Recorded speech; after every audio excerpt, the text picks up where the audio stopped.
અમે એક ટીમ નથી, અમે એક ફેમિલી છીએ. આ રીતે હું બધાને મોટિવેટ કરું છું. ઓઈસી તરીકે 2019માં હું આવ્યો. પછીના 2 વર્ષ પછી, જેમ કે 2021માં હું પ્રમોટ થયો એઝ એ ઓએસએમ તરીકે. પછીના આજે જે લાસ્ટ મંથ, જેમ કે મે મહિનો, ત્યારે મારું પાછું પ્રમોશન થયો છે એઝ એ બીડીએમ. એ ટાઈમે તમે ઓઈસી પછી ઓએસએમ, હાલમાં તમે બીડીએમ તરીકે કામ કરો છો, તો એવો કયો ટર્નિંગ પોઈન્ટ હતો તમારી લાઈફનો?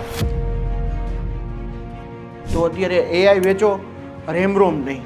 કોઈ પણ વ્યક્તિને હું કહીશ કે કોઈ રેમરોમ ના વેચો, તમે એઝ એ એઆઈ વેચો.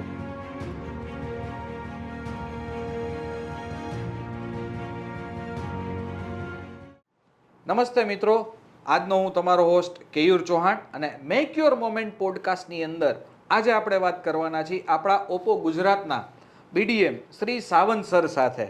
નમસ્તે સાવંત સર, આ પોડકાસ્ટમાં આપનું સ્વાગત છે.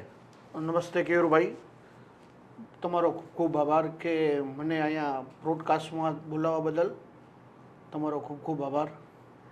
તો સાવંત સર, આ પોડકાસ્ટ થકી તમે આપણા દર્શકોને શું કહેવા માંગો છો? હું બસ એટલું જ કહેવા માંગીશ કે કોઈ વસ્તુ જેમ કે ફોન વેચવો ગ્રાહકોને એ સહેલું નથી. આજે હું અહીંયા એક એઝ એ બીડીએમ તરીકે પહોંચ્યો છું, તો એમાં ઘણા બધા સંઘર્ષો પણ હતા. ઓકે, તો સાવંત સાહેબ, આપણે તમારી સંઘર્ષ ગાથા વિશે વાત કરીએ કે જે બહુ મોટિવેશનલ રહી છે, પ્રેરણાદાયક રહી છે આપણા બીજા ટીમ મેમ્બરને. તો તમે તમારી જર્ની વિશે શું કહેવા માંગો છો? હું એટલું કહેવા માંગીશ કે જ્યારે હું આ લાઇનમાં આવ્યો ત્યારે એઝ એ પ્રમોટર તરીકે હતો, ઓઈસી તરીકે 2019માં હું આવ્યો. પછીના 2 વર્ષ પછી, જેમ કે 2021માં હું પ્રમોટ થયો એઝ એ ઓએસએમ તરીકે. અને ઓએસએમ તરીકે જ્યારે હું મારી ટીમને હેન્ડલ કરતો, કે જ્યારે હું પ્રમોટર હતો ત્યારે મારા સર સાથે હું કઈ રીતે વાત કરતો, મારા સર મને બધું સમજાવતા, એ જ વસ્તુ મારે કરવાની હતી. અને એ વસ્તુ મેં સ્ટાર્ટ કરી. એઝ એ 25 જણા પ્રમોટર એઝ એ ઓઈસી તરીકે મારી ટીમ હતી. પછીના આજે જે લાસ્ટ મંથ, જેમ કે મે મહિનો, ત્યારે મારું પાછું પ્રમોશન થયો છે એઝ એ બીડીએમ.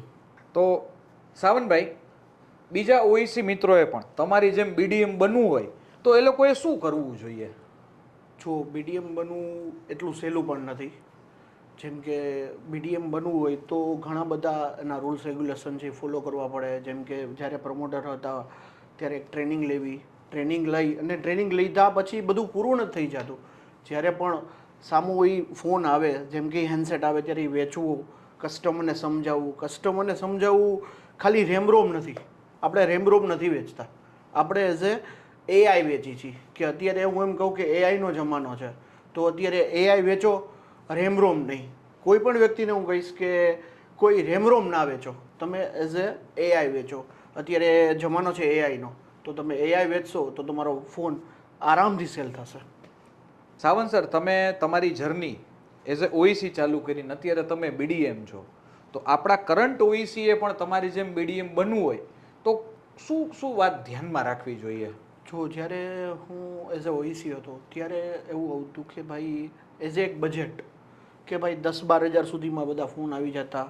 હવે અત્યારેનું વાત કરું તો ઓપ્પો પહેલાં સેલ્ફી એક્સપર્ટ હતું જ, અને હાલમાં પણ છે જ. એક્સપર્ટ તો છે. અત્યારે જોઈ તો ડિસ્પ્લે ચેન્જ થઈ ગઈ, ડિસ્પ્લે એક અપગ્રેડ થઈ ગઈ, પછી આવી ગઈ ડિઝાઇન પણ એક સારી એવી આવી ગઈ. પછી આવી ગયું એઆઈ બેઝ ઉપર પણ અત્યારે આખો ફોન છે એ આખો એઆઈ બેઝ ઉપર જતો રહ્યો છે. ઓકે સાવંત સર, એક ટાઈમે તમે પ્રમોટર હતા અને આજે તમારી પાસે પ્રમોટરની ટીમ છે, તો તમારી દ્રષ્ટિએ માર્કેટની અંદર શું ચેન્જ આવ્યો છે? જોવા જઈએ તો સર બહુ મોટો ચેન્જ આવેલો છે. જેમ કે પહેલાં અત્યારે કોઈ કસ્ટમરને ફાઇન સિરીઝ લેવી છે તો અત્યારે એ પણ આપણે એના માટે સહેલું કરી દીધું છે. આપણે ઈએમઆઈ આવી ગયા છે કે ઇઝી ઈએમઆઈ. જેમ કે એ સિરીઝનો ફોન લેવો હોય તો તમારે ખાલી 31 રૂપિયા ભરી એ સિરીઝનો ફોન લઈ જાઓ. 101 રૂપિયા ભરીને ફાઇન્ડ X9S, જે અત્યારે પ્રીમિયમ પ્રોડક્ટ કહેવાય, ફાઇન્ડ X9 સિરીઝ, એ લઈ જાઓ. તો અત્યારે સેલ કરવું ઘણું બધું સહેલું છે સાહેબ. સાવંત સર, એ ટાઈમે તમે ઓઈસી પછી ઓએસએમ, હાલમાં તમે બીડીએમ તરીકે કામ કરો છો, તો એવો કયો ટર્નિંગ પોઈન્ટ હતો તમારી લાઈફનો? હું જ્યારે પણ પહેલાં સ્ટોર સંભાળતો હતો, મારી અંડરમાં મારા 2 કલીગ્સ હતા. અમે લોકો એનું સોલ્યુશન કરતા. પછી બાજુમાં મારા કલીગ્સો હતા, એનું કોઈ પણ પ્રોબ્લેમ આવે તો એનું સોલ્યુશન કરતો. આ જ વસ્તુ મારા સિનિયર્સોએ જોયું અને મને ત્યારે OSM તરીકે નિર્ણિત કર્યો કે એઝ એ OSM તરીકે હું આવ્યો. પછી હું એની વસ્તુ હું મારું કન્ટિન્યુ રાખતો કે કોઈ પણ મારી ટીમને કાંઈ પ્રોબ્લેમ આવે તો એનું ઓન ધ સ્પોટ સોલ્યુશન કેમ કરવું એ હું કરતો. અને આ જ વસ્તુ જોઈને મારી ટીમનો ગ્રોથ કેમ થાય એ હું જોતો. ગ્રોથ જોયા પછી ઓવર તો એ જ વસ્તુ છે કે ટીમનો ગ્રોથ તો એ મારો ગ્રોથ. તો તમે જે વસ્તુ કહેતા હતા કે ટર્નિંગ પોઈન્ટ, કે આજે હું એઝ અ BDM છું, તો એ જ વસ્તુ છે કે હું જ્યારે મારી ટીમનો ગ્રોથ થશે તો ઓટોમેટિક મારો ગ્રોથ થવાનો છે. અને આજે એ જ મારો ટર્નિંગ પોઈન્ટ છે કે હું એઝ એ મારી ટીમનો ગ્રોથ કરીને હું એઝ એ આજે OSMમાંથી BDM તરીકે છું. સાવંત સર, જ્યારે કોઈ પણ નવી પ્રોડક્ટ આવે કે ફ્લેગશિપ પ્રોડક્ટ આવે ત્યારે તમે તમારી ટીમને મોટિવેટ કરવા માટે શું કરો છો? હું ઘણું બધું મોટિવેશન માટે કરતો કે જેમ કે કોઈને હું જમવા લઈ જાઉં, મારી ટીમને આખીને હું જમવા લઈ જાઉં, પિક્ચરના પ્લાન કરું. અત્યારે ગરમીનો માહોલ છે તો અમે લોકો બધા સાથે ક્રિકેટ રમવા પણ જઈએ. આજે કોઈની કાંઈ પ્રોબ્લેમ છે કે કાંઈ પણ છે તો એ ફેસ ટુ ફેસ અમે બેસીએ. એક પરિવાર, હું એનો નાનો ભાઈ મોટો ભાઈ તરીકે અમે લોકો એઝ એક ટીમવર્ક કામ કરીએ છીએ. અમે એક ટીમ નથી, અમે એક ફેમિલી છીએ. આ રીતે હું બધાને મોટિવેટ કરું છું. તો સાવનભાઈ, 7 વર્ષનો તમારો સેલ્સનો એક્સપિરિયન્સ છે, OECથી લઈને તમે BDM બન્યા. તો જો આ પોડકાસ્ટ કોઈ પણ વ્યક્તિ જોઈ રહ્યો છે, એને તમારે કંઈ કહેવું હોય તો તમે એને શું કહેવા માંગો છો? હું એટલું કહેવા માંગીશ કે કંપનીમાં તમે કામ કરો છો એમ નહીં, તમે એવું દિલથી કામ કરો કે કંપની તમારી છે, તમારી કંપની તમારી છે. જો આ વસ્તુ જ્યારે તમે કરી લેશો ત્યારે તમે પણ BDM બની શકશો. યસ સાવંત સર, તમે બહુ સાચી વાત કરી કે કંપનીને આપણી માનીને કામ કરીને તો પ્રોગ્રેસ થતા કોઈ રોકી નથી શકવાનું.